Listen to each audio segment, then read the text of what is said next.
तो दोस्तों कैसे हैं आप लोग? उम्मीद करते हैं कि मज़े में ही होंगे। पिछले कुछ वीडियो में मैंने आपको लगातार एक कंपनी स्टॉक का एनालिसिस देते आ रहा हूं, और तो आज सोचा कि चलो मैं अपने मन का एक स्टॉक बताता हूं जो मैं सोचता हूं आप रखना चाहें तो रख सकते हैं, लेकिन मैं अपना ओपिनियन बता रहा हूं कि मुझे लगता है कि ये एक ऐसा स्टॉक है जो लाइफ टाइम भी आप रखोगे तो कोई दिक्कत नहीं होता है। क्योंकि कभी भी कोई स्टॉक का मैं क्यों बोलता हूँ कि देखो यार फंडामेंटल हो या कुछ भी हो, ये सारी चीज़ें तो ठीक है, बाद में देखने की चीज़ें हैं, लेकिन क्या कंपनी की स्ट्रेटजी कैसी है, फ्लेक्सिबल है या नहीं, ये सारी चीज़ ध्यान में रखना बहुत ही ज़रूरी होता है। इसलिए मैं आउटलुक पे ज़्यादा जोर देता हूँ, ज़्यादा वेटेज देता हूँ कि कंपनी का आउटलुक कैसा है और कंपनी का स्ट्रेटजी कैसा है इन द फ्यूचर, या इंडिया की जो पॉलिसी है, बढ़ते हुए पॉपुलेशन है, उसमें क्या डिमांड होने वाला है आगे चल के, ये कंपनी के आउटलुक से पता चलता है। मैनेजमेंट कैसा है ये हमको आउटलुक में दिखता है। तो ये सारी चीज़ देखते हुए मैंने सोचा कि चलो आज मैं अपने स्टॉक को जो कि लगता है कि नहीं, हाँ ऐसा स्टॉक बताऊं जो कि लाइफ टाइम आज मैं पहले से ही रिवील कर देता हूं कि मुझे भी लगता है कि हाँ ये स्टॉक जो है कहीं ना कहीं आने वाले समय में मल्टी बैगर लगता है मुझे कि 90% हो सकता है। और ग्रुप की बात करें तो इससे बड़ी ग्रुप तो है ही नहीं इंडिया में, क्योंकि आप जानते हैं कि टाटा से बड़ी ग्रुप तो कोई है ही नहीं। और जब मैं इसके सबसे फर्स्ट चीज़ मैं बताया था पिछले वीडियो में कि स्पेसिफिकेशन होती है, तो इस कंपनी का जब आउटलुक आप देखोगे ना, जब मैं आपको डिस्क्राइब करूंगा तो आप खुद कहोगे कि नहीं ये कंपनी है जो कि सही में मल्टी बैगर हो सकती है। क्योंकि मल्टी बैगर होने के लिए देखिए बहुत सारी चीज़ें होती हैं, लेकिन उसमें दो चीज़ मैंने ये भी बता रखा है कि मल्टी बैगर कैसे पिक करते हैं। तो उसमें दो चीज़ बहुत ही अनिवार्य होता है। एक तो उसकी जो अपनी प्रोडक्ट है वो वॉल्यूम में ट्रेड करे, मतलब उसकी वॉल्यूम ठीक हो, सेलिंग सही हो, और दूसरा वो इतना अच्छा ब्रांड हो कि उसका प्रॉफिट ऑफ मार्जिन भी सही हो। तो ये दोनों चीज़ हमें टाइटन में कहीं ना कहीं देखने को मिलता है कि नहीं, इसका वॉल्यूम भी ट्रेड करता है, और दूसरी चीज़ कि ये अपनी ब्रांड बिल्डिंग के कारण प्राइस से भी प्रॉफिट मार्जिन सही से निकाल पाता है। तो क्या चाहिए अब मल्टीवैगर होने के लिए? ये दो चीज़। जैसे कि आप रॉयल इनफील्ड देखें, रॉयल इनफील्ड भी वही बाइक बनाता है, लेकिन क्या है कि वॉल्यूम से भी उसे कहीं कोई परेशानी नहीं, सेलिंग भी उतनी होती है, और दूसरी चीज़ की ब्रांड है बुलेट, देन उसका वो ब्रांड के कारण वो प्रॉफिट ऑफ मार्जिन भी ज़्यादा लेता है। तो इस चीज़ से हमें ये पता चलता है कि एक मल्टीवैगर होने के लिए टाइटन कहीं ना कहीं सूटेबल है उस ट्रैक पर। अब आगे क्या होगा ये तो कोई फोरकास्टिंग नहीं कर पाएगा, अरे सॉरी, फोरकास्टिंग तो ही कर पाएगा बट कंफर्म नहीं बता सकता। लेकिन हाँ, यहाँ के फोरकास्टिंग के अनुसार मल्टीवैगर टाइटन मुझे दिख रहा है। आपको क्या लगता है, आप कैसे रिस्क लेते हैं, ये हमें आप कमेंट बॉक्स में लिख के जरूर बताइए। आगे बढ़ने से पहले यदि चैनल को आप सब्सक्राइब नहीं किए हैं तो चैनल को सब्सक्राइब करें, लाइक एंड शेयर करें। ओके, तो आउटलुक में हम देखेंगे कि कंपनी कैसे कैसे अपने आप को इस्टेब्लिश्ड की, कब कंपनी इस्टेब्लिश्ड हुई और किन सिनेरियो से कंपनी जो है आगे बढ़ने की कोशिश की। ठीक है, सेकंड में हम देखेंगे कि कंपनी का ब्रांडिंग कैसा है, कंपनी में कौन कौन से ब्रांड है, ये सारे चीज़ हम देखेंगे आउटलुक में। कंपनी किस पोजीशन से गुजरी है, कंपनी अभी किस पोजीशन में है, ये सारे चीज़ हम आउटलुक में देखेंगे।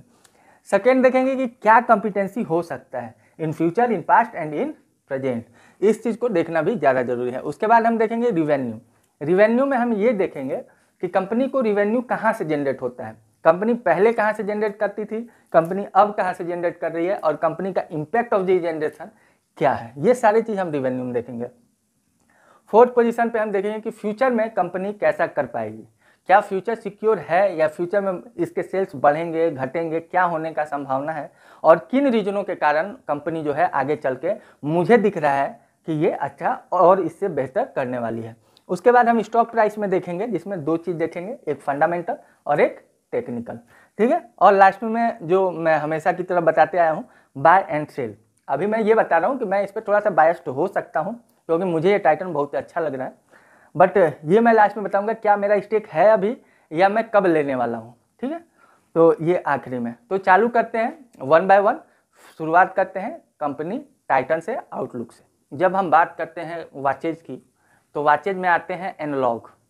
एनालॉग वॉचेज उस समय ये स्थिति था कि या तो इंडियन गवर्नमेंट की कोई कंपनी ही एनालॉग वॉच बना सकती है या कोई छोटे मोटे प्लेयर्स बना सकते हैं। एक बड़ी कंपनी कभी भी एनालॉग वॉचेज बनाने के लिए उस समय पॉलिसी गवर्नमेंट की नहीं थी। तो इस सिनेरियो से गुजरने के लिए टाटा ग्रुप ने सोचा कि चलो इससे भी निजात पाने के लिए कोई ना कोई उपाय और तोड़ मरोड़ तो होते ही रहते हैं।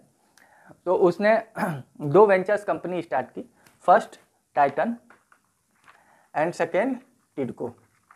ये टिडको तमिलनाडु समथिंग है। तो इनका percentage of 25% and 25% of the stock से टाइटन चालू हुआ। ये कब हुआ? तो 1984 में। ठीक है, किस परिस्थिति में चालू हुआ ये हम देखते हैं कॉम्पिटेंसी सेक्शन में। थोड़ा सा आउटलुक को हम नज़रअंदाज करते हैं, यहाँ पे कॉम्पिटेंसी समझते हैं।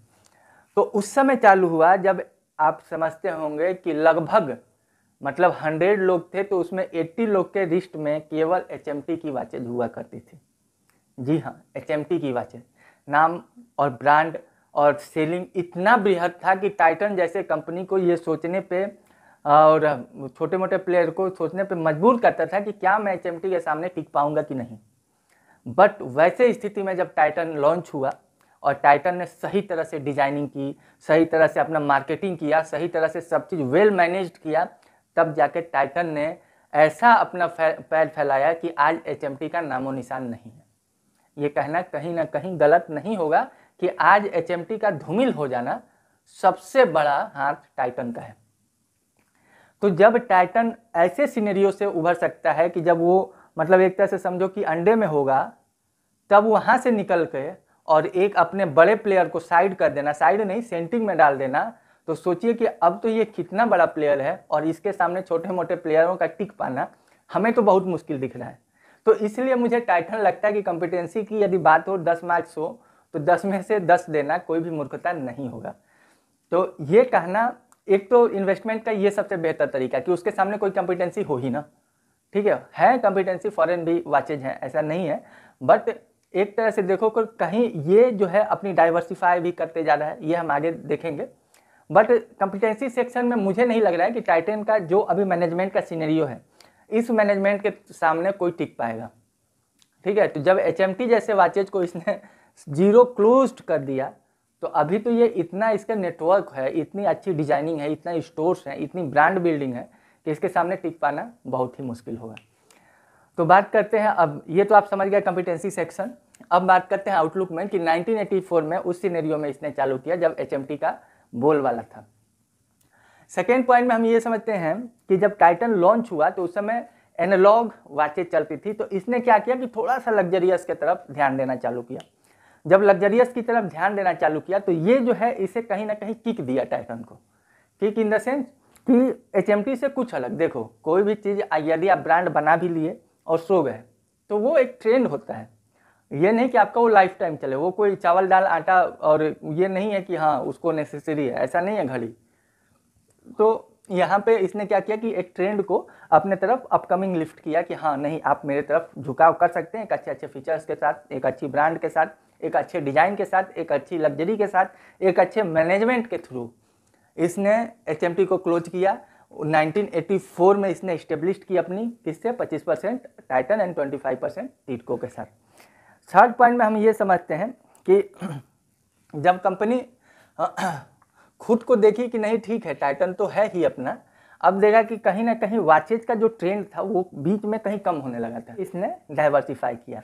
यही तो एक अच्छे मैनेजमेंट और एक अच्छी कंपनी की वो बात है कि नहीं, जहाँ लगता है कि यहाँ से हमारे रिवेन्यू अब इम्पैक्ट हो रहे हैं और देख रहा है कि बढ़ते हुए इंडिया का झुकाव किस तरफ है, तो उस तरफ अपने आप को शिफ्ट करने में थोड़ी सी भी हिचकिचाहट ना हो। और चूंकि नेटवर्किंग है पहले से, तो उसको धूमिल कर देना ये अच्छी बात नहीं, उस नेटवर्किंग का फ़ायदा उठाना ये एक अच्छे मैनेजमेंट की पहचान है। देखिए दोस्त, आपके पास सारी चीज़ हैं, सारे रिसोर्सेज हैं, लेकिन आप यूटिलाइज नहीं कर पाओगे तो आप अच्छे से पैसे को अर्न नहीं कर पाओगे। बट एक अच्छा मैनेजमेंट अपने रिसोर्स को सही तरह से यूटिलाइज करते हैं। यहाँ रिसोर्स में मतलब क्या है? Network, store. तो इसने सही तरह से जो टाइटन वाचेज का स्टोर था, टाइटन वाचेज की जो मार्केटिंग थी, नेटवर्क था, उसको सही तरह से यूटिलाइज किया अपने ज्वेलरी सेगमेंट में, आईवेयर सेगमेंट में। अब तो परफ्यूम एंड ड्रेसेस में भी कहीं ना कहीं ये आ चुका है। अब समझते हैं ज्वेलरी। देखिए, थोड़ा सा ये रिवेन्यू वाला पोर्शन भी है। तो जब हम ज्वेलरी की बात करते हैं तो ज्वेलरी में इंडिया में 4.5 लाख करोड़ जो है वो बिजनेस होता है, किसका? ज्वेलरी का। क्योंकि ज्वेलरी जो है ऐसा सेगमेंट है जहाँ की ऑर्गेनाइज्ड और अनऑर्गेनाइज्ड प्लेयर दोनों हैं। ठीक है, ये दोनों को मिलाकर कितना का बिजनेस होता है? तो 4.5 लाख करोड़ का बिजनेस होता है, जिसमें कि ऑर्गेनाइज्ड प्लेयर जो हैं वो 1.4 लाख करोड़ के हैं। ठीक है, ऑर्गेनाइज्ड प्लेयर कितने हैं? 1.4 लाख करोड़। ये 1.4 लाख करोड़ में ही कहीं ना कहीं मार्केट शेयर टाइटन का भी आता है। ऐसा नहीं है कि टाइटन का मार्केट शेयर जो है ज्वेलरी सेगमेंट के बिजनेस में बहुत बड़ा है, ऐसा भी नहीं है। 12% है टाइटन का हिस्सेदारी ऑर्गेनाइज्ड मार्केट में। कितना है? टाइटन का 12% है ऑर्गेनाइज्ड मार्केट में, यानी 1.4 लाख करोड़ का जितना भी ऑर्गेनाइज्ड बिजनेस है उसमें 12% है। बट और हाँ, टाइटन के साथ आप ये समय मालवार का 10%, पीसी ज्वेलर्स का 7%, ऐसे बहुत प्लेयर्स हैं। ऑर्गेनाइज में भी छोटे मोटे प्लेयर नहीं है, बट टाइटन का ओनली 12% जो है वो कोई बड़ी चीज़ नहीं है ऐसे देखें तो। बट इसमें इम्पैक्ट क्या होता है कि जब हम इस ऑर्गेनाइज मार्केट की प्रॉफिट शेयरिंग की बात करते हैं, लेकिन जब प्रॉफिट की बात करते हैं तो इसका प्रॉफिट 56% होता है, जो कि इस ऑर्गेनाइज प्लेयर में 31.1% प्रॉफिट जो है वो मार्केट शेयर है। तो ये चीज़ टाइटन को आगे बढ़ाती है। देखो दोस्त, 12%, इसीलिए तो मैं बोल रहा हूँ आपको बार बार कि मल्टीबैगर होने का मतलब यही फायदा होता है। मार्केट शेयर इसका वॉल्यूम सारे प्लेयर से थोड़ा सा ही ज़्यादा हो, लेकिन है तो, बट ब्रांडिंग के कारण इसका प्रॉफिट देखिए 31.1% है ऑर्गेनाइज्ड मार्केट में। ये क्यों है? क्योंकि इसकी जो ईबिटा है वो 12% है। ईबिटा कितना है? 12%, जबकि इंडस्ट्री का ओनली 4%। अब आप समझ लीजिए कि जिस इंडस्ट्री में ईबिटा 4% हो और उसमें एक कंपनी ऐसी हो जिसकी ईबिटा जो है वो 12% हो, तो आप क्यों नहीं सिलेक्ट कर पा रहे हो कि Titan is a good company. मुझे कोई संकोच नहीं है टाइटन को एक अच्छी कंपनी, एक वेल मैनेज्ड कंपनी, एक वेल डाइवर्सिफाइड कंपनी बोलने में। आप क्या बोलते हैं आप ये बताना मुझे कमेंट बॉक्स में। तो ये ज्वेलरी सेगमेंट है। और एक और चीज़, जब ये वेडिंग सेगमेंट आती है तो टाइटन का शेयर इतना ज़्यादा नहीं है, ओनली 23%। तो ये जब इंक्रीज करेगा तो टाइटन को यहाँ से भी इम्पैक्ट मिलेगा, क्योंकि वेडिंग सेगमेंट एक ज्वेलरी का महत्वपूर्ण सेगमेंट है। मान लीजिए कि वो एक की सेगमेंट होता है जो किसी भी ज्वेलरी सेगमेंट को लेकर, वहाँ पे केवल मार्केट शेयर इसका 23%। वहाँ पे जब हम इसको इंक्रीजमेंट देखेंगे तो यहाँ पे टाइटन और ज़्यादा रिवेन्यू जनरेट करेगा। बात करते हैं कि इसके ऑपरेशनल स्टोर जो है वो 2064 यानी 2064 इसके ऑपरेशनल स्टोर है और 7000 जो है वो मल्टी ब्रांड स्टोर है। तो यहाँ पे भी आप देख रहे हो कि ये जो स्टोर है ये कहीं ना कहीं इम्पैक्ट करता है। अच्छा, एक चीज़ आपको समझ में आ रही है क्या कि मान लीजिए टाइटन का ये जो सिनेरियो, अभी ज्वेलरी इतना भी बड़ा रीच मार्केट से शेयर नहीं हुआ है, क्योंकि इसका रीज़न और भी है कि अभी इसकी networking all over India rural areas में ये अभी नहीं जा चुका है।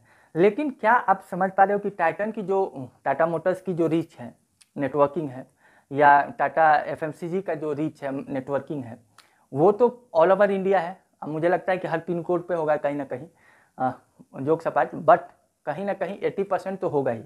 तो क्या इस रीच का अभी जो इसने ज्वेलरी सेगमेंट को वहाँ तक नहीं पहुँचाया है, तो ये बेनिफिट नहीं मिल सकता क्या?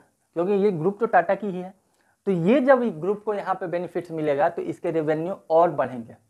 बहुत सारी चीज़ें हैं जो कि मुझे अट्रैक्ट करते हैं टाइटन के तरफ कि नहीं, ये जो ग्रुप है ये कहीं ना कहीं अभी मुझे लग रहा है कि 2022 से ये भी कहीं कम है, क्योंकि इसे मैं देख रहा हूँ आने वाले 3-4 साल में 10,000 तक का। तो ये जो ऑपरेशनल ये इनका ये नेटवर्क सिस्टम है। अब बात करते हैं रिवेन्यू का। तो रिवेन्यू में देखिए, टाइटन जब स्टार्ट हुआ था तो उस समय केवल वॉच थी ना, वॉचेज। बट क्या आपको मालूम है कि वॉचेज का परसेंटेज कितना है अब? केवल 8%। ठीक है, तो ये डरने वाली बात नहीं है कि जो कंपनी वॉच के नाम पे चालू हुआ और उसका रिवेन्यू जो है केवल 8% उस सेक्शन से। जी हाँ, क्योंकि यही फ्लेक्सिबिलिटी बताती है कि आप इस कंपनी पे पूरे तरह से विश्वास कर पाओगे, क्योंकि जिस चीज़ का डिमांड हो उस पर झुक जाना ये कहीं ना कहीं कंपनी का मैनेजमेंट का सही तरह से बताता है। इसलिए ज्वेलरी जो है वो 88% रिवेन्यू जनरेट करती है। बाकी जो बच्चे दो सेक्शन में कौन कौन से? एक परफ्यूम का सेक्शन, सॉरी पहले आप समझ लीजिए, एक आईवेयर का सेक्शन। ठीक है, क्योंकि आईवेयर सन ग्लासेस हो या ब्लू रे ग्लासेस हो, ये सारे, या ऑप्टिकल चैन हो, तो ये सारे भी जो चीज़ हैं ये आईवेयर में आते हैं और ये भी कहीं ना कहीं एक अच्छा तरह से इसका भी निश बनते जा रहा है। तो जब हम आईवेयर का बात करते हैं तो ये 2% है। ठीक है, और बाकी अदर्स में आ जाते हैं आपके परफ्यूम्स, ड्रेस, इनमें भी कहीं ना कहीं ये। तो आपको नहीं लगता कि ये एक सिग्निफिकेंट है किसी भी चीज़ को? और ये प्रॉफिट वाले बिजनेस है, इसमें प्रॉफिट ऑफ द मार्जिन ज़्यादा होते हैं, क्योंकि ये लग्जरियस बिजनेस है। चाहे वो आपका वो परफ्यूम हो या ड्रेस हो या आईवेयर हो या ज्वेलरी हो, ये बात चीज़ हो, केवल इन पर ध्यान क्या देना है आपको? डिजाइनिंग पे, R&D पे। यदि आपका R&D, आपका डिजाइनिंग एक अच्छा रहा तो आप यहाँ से अच्छा खासा मोटा माल कमा सकते हो। तो जब कंपनी मोटा माल कमा सकती है और हम को पार्टनर शेयर हैं तो हम क्यों नहीं कमा सकते? तो जी हाँ दोस्तों, तो इसलिए मुझे टाइटन रिवेन्यू में भी, कॉम्पिटेंसी में भी और आउटलुक में भी यदि बात करें तो 10 ऑफ द 9 देने में मुझे कोई बेहिचक नहीं है, यदि केवल इन 3 सेक्शन से बात करें। तो अब बात करते हैं ब्रांड की। तो ब्रांड में जब हम बात करते हैं तो ब्रांड की बात जानते हैं, जिसमें आप 1995 में जिसने ज्वेलरी सेगमेंट स्टार्ट किया और 2007 में परफ्यूम एंड ड्रेसेस स्टार्ट किया। अब आते हैं थ्रू आउट इसकी ब्रांडिंग, क्योंकि आप ब्रांडिंग समझोगे ना तो आपको ज़्यादा आसानी होगा, क्योंकि मल्टीबैगर समझना है। तो मैंने जैसा बताया कि सर ठीक है आपने वॉल्यूम ट्रेड बता दिया, ब्रांड बताए कहाँ, तो बता रहा हूँ दोस्त कि ब्रांड कैसा है। तनिष्क, जो कि ज्वेलरी सेगमेंट का इंडिया का लीडिंग लार्जेस्ट सेगमेंट और लार्जेस्ट वो ब्रांड है जो कि ग्रो कर रहा है। सेकेंड पे आते हैं टाइटन। टाइटन एक ऐसी वॉच है जो कि इंडिया की सबसे बिगेस्ट चेन है फ्लेक्सिबल वॉचेज में। उसके बाद जब हम बात करेंगे रागा की, तो वुमेन की सबसे लिगेस्ट वो लग्जरियस ब्रांड है, वो भी लीडिंग में है। सोनाटा मैक्सिमम सेलिंग इंडिया की वॉचेज ब्रांड है। और उसके बाद हम बात करते हैं मिया या क्रैकलिन, आप सभी चीज़ देख लो, इसकी ब्रांड हर जितने भी चीज़ है ना सब एक ब्रांड है। तो जब हम ऐसे कंपनी में इतने कभी भी आप एक चीज़ समझ जाओ कि कंपनी में एक ब्रांड पे आप पैसा स्टेक कर सकते हो। यहाँ पे तो 9-10 ब्रांड है यार, और वो भी इंडिया की सबसे ज़्यादा सेलिंग वाली ब्रांड। तो क्यों ना हम स्टेक करें उस पर। मैं इसीलिए बायस्ड हूँ और मैं क्रैकिंग ऑफ द माइंड से इसमें इन्वेस्टेड हूँ। मैं नहीं रोक पा रहा हूँ ये बताने से, क्योंकि ये मेरा लास्ट सेक्शन होता है बार बार, बट मैं इसीलिए सोचा कि आपसे मैं रूबरू हूँ और मैं अपना एक स्टॉक जिस पे मुझे सबसे ज़्यादा फेथ है अभी वो टाइटन है, और वो केवल रीजन इसके वॉल्यूम एंड ब्रांड के कारण है। बहुत सारे चीज़ मैंने आपको बताया जिसमें मुझे कहीं दिक्कत नहीं दिखती टाइटन के ग्रो होने में, और इसकी फंडामेंटल्स भी इतना शानदार मुझे दिखता है। और सबसे बड़ी चीज़ कि इसकी ब्रांडिंग जो है वो एक नीश पे है कि हाँ ठीक है ये प्रीमियम लोगों के लिए है, ये लग्जरी चैन है, और ये मास के लिए है। मास में आते हैं तो सोनाटा आ जाता है, और वुमेन से रागा आ जाता है। जब प्रीमियम की बात करते हैं तो टाइटन आ जाता है, तनिष्क आ जाता है। फिर उसके बाद ज्वेलरी में यदि हम प्रीमियम पे बात करें तो उसमें क्रैकलिन आ जाता है, मिया आ जाता है। जब बहुत बढ़िया लग्जरी की बात करें तो आजकल जोया, जो कि फैब्रे लोनोवा से वो हुआ है जोया। तो ये सारे चीज़ को ध्यान रखता है, एक पर्टिकुलर निश पे काम करता है जब कंपनी, तो उसकी सेलिंग तो बढ़ती बढ़ती, प्रॉफिट भी बढ़ती है और ब्रांड बिल्डिंग भी बढ़ता है। और जब आप कस्टमर के वेल विशेस के साथ साथ जब आप उसके इमोशंस के साथ जुड़ जाओगे ना। अब बात करते हैं टाटा की सबसे बड़ी ब्रांडिंग और मार्केटिंग का वसूल, एक नए तरह से ये मार्केटिंग करता है। इसने जब देखा कि नहीं लोगों के बीच में कहीं ना कहीं वॉचेज जो है अब लुप्त होते जा रहा है, तो इसने उसको एक इमोशंस के टच में जोड़ दिया कि ठीक है आप जॉय ऑफ गिफ्टिंग, इसका जो वो टाइटन का वो था कि जॉय ऑफ गिफ्टिंग, इसमें क्या हुआ कि अब लोग इमोशंस में जुड़ के अब जो है वो गिफ्टिंग का अप्रोच बन गया है कहीं ना कहीं वॉच या ज्वेलरी। तो अब जो है टाइटन, हमें तो लगता है कि टाइटन ऐसे नॉर्मल से ज़्यादा अब लोग गिफ्ट करने लगे हैं। मैं भी कहीं देखता हूँ या मुझे भी कहीं गिफ्ट कर, मैं भी ऐसे बार कई बार मैं देखा हूँ कि मैं टाइटन का वॉच ही अपने फ्रेंड सर्किल में गिफ्ट के तौर पे दिया हूँ। तो ये इमोशनल जब प्ले होते हैं ना तो वो ब्रांड में और कहीं ना कहीं मुझे फेथ होता है। तो ये सारे चीज़ मुझे टाइटन के तरफ झुकाव दे रहे हैं। फंडामेंटल जब आप क्रैक करोगे तो चाहे वो CAGR हो या रिवेन्यू ग्रोथ हो या प्रॉफिट ग्रोथ हो या ROE की बात करें या डेट इक्विटी रेशियो की बात करें, ये सारे चीज़ बहुत ही बेहतरीन है और टेक्निकल तो अभी और शानदार है। तो ये सारे चीज़ों को देखते हुए मैं इस पे बायस्ड हूँ। बात करते हैं फ्यूचर की, तो बढ़ते हुए पॉपुलेशन को देखते हुए ये कहीं ना कहीं मार्केट शेयर और बढ़ेगा, इसका सेलिंग्स बढ़ेंगी। और बात करते हैं जब वेडिंग का या कल्चर का या सिविलाइजेशन का, सारे चीज़ में बढ़ते हुए मुझे टाइटन दिख रहा है। या गोल्ड लोन की बात करते हैं तो जब ज्वेलरी आदमी लोग इसलिए लोग लेते हैं कि नहीं ठीक है लेके रखते हैं, कभी दिक्कत होगा तो इस पर हम लोन एक्वायर कर सकते हैं। तो ये सारे जो की पॉइंट है ये मुझे टाइटन की तरफ और झुकते हुए नज़र दिख रहे हैं। तो इसलिए मुझे टाइटन बहुत ही बेहद पसंद है और मैं इसको पहले से ही बाय कर रखा हूँ। डेट वाइज मैं एक शॉर्ट वीडियो बता दूंगा कि हाँ कब बाय किया था और किस प्राइस पे बाय किया था। आपको कैसा लगता है? बट हाँ मेरा कोई रिकमेंडेशन नहीं है कि मैं बाय किया हूँ या मेरे पोर्टफोलियो में तो आपके पोर्टफोलियो में भी रहे। आप खुद तय करें, आप भी कुछ एनालिसिस करें कि हाँ आपका रिस्क कैपिटलाइजेशन कैसा है। ये सारे चीज़ देखते हुए आप खुद को सही तरीके से ढाल पाएँ कि हाँ मेरे लिए सही है या नहीं है। आप मुझे भी बताएं कि कमेंट बॉक्स में कि क्या आपको ये कैसा लगा एनालिसिस, क्या आप भी वैसे ही सोचते हैं जैसा मैं सोचता हूँ? यदि अच्छा लगा तो थैंक यू, चैनल को सब्सक्राइब करें। नहीं भी कीजिएगा फिर भी मैं एक अच्छे स्टॉक के साथ फिर मिलूँगा आपके साथ। आप जिस स्टॉक के बारे में जानना चाहते हैं वो भी पूछ सकते हैं मुझे कमेंट बॉक्स में। ऐसे ही एनालिसिस मैं निरंतर बताते रहूँगा, बिना वो उसके पक्षपात के, और दो टूक बातें, जो खराब है वो खराब है, जो अच्छा है वो अच्छा है। क्योंकि पैसे पेड़ पे नहीं उगते, पैसे मेहनत से होते हैं दोस्त। तो पैसे गंवाने नहीं हैं, क्योंकि अब तो सेबी भी कदम उठाने लगी है कि इन्वेस्टर के पैसे बचाने हैं। तो हम और आप क्यों ना सजग रहें? थोड़ी सी एनालिसिस, थोड़ा सा मेहनत हमारे पैसे को मल्टीपल कर सकता है, बल्कि थोड़ा सा आलस हमारे पैसे को डीमल्टीपल कर सकता है। तो अच्छे हैं, अच्छे से इन्वेस्टिंग कीजिए। मिलते हैं अगले स्टॉक के साथ। Okay, thank you, bye bye.